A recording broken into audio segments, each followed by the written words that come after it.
Hello Rockers, this is Troy with Modin's Rockin Recollections again.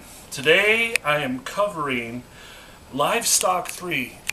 Livestock is the annual rock festival that our major rock radio station put on once a year. And what they would do is they would get the hottest new bands in rock and metal and showcase them at this concert every year. If you're a fan of Metal Edge magazine, I know I am. We were covered in Metal Edge magazine every year for this concert only.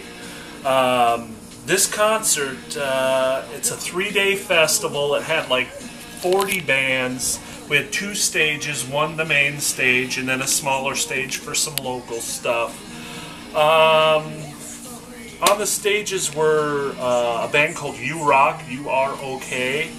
I don't remember them.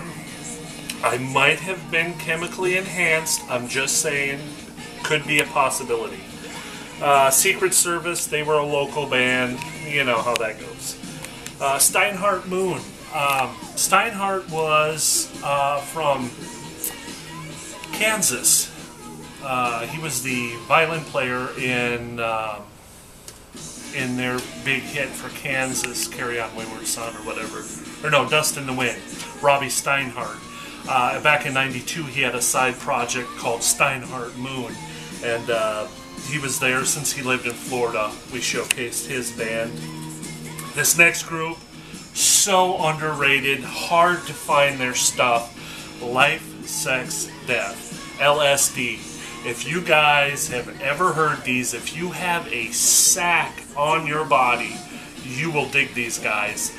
Life, Sex, Death, awesome group. They were around a very short time, had a very weird, eclectic lead singer named Stanley. His big claim to fame was he never showered. This dude smelled like 17 sacks of assholes wrapped up in a hot summer sun. It was, you couldn't get around him. It was hideous.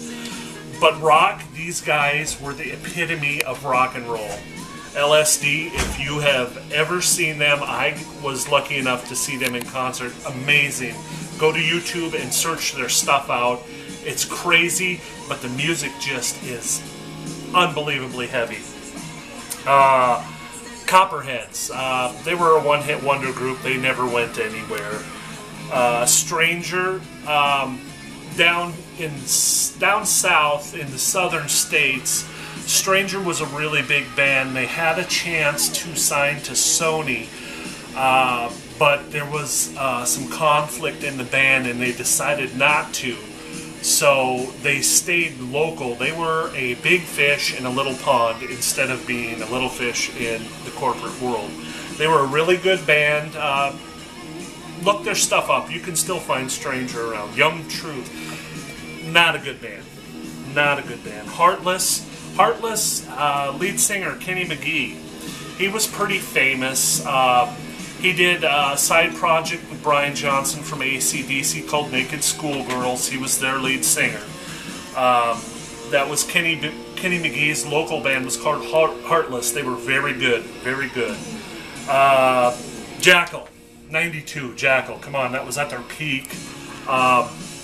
Great guys. I know them personally. I know Jesse. And just down to earth, kick-ass, crazy rock and roll. But yet, later on, we'll drink a beer with you. You know, you can't ask more. Lynch Mob. This was a couple years after Dokken had broke up.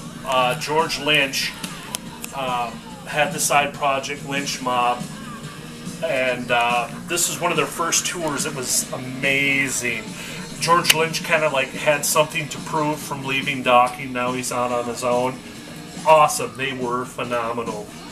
Leonard Skinner. Leonard Skinner we showcased in '92. They were kind of on a comeback tour.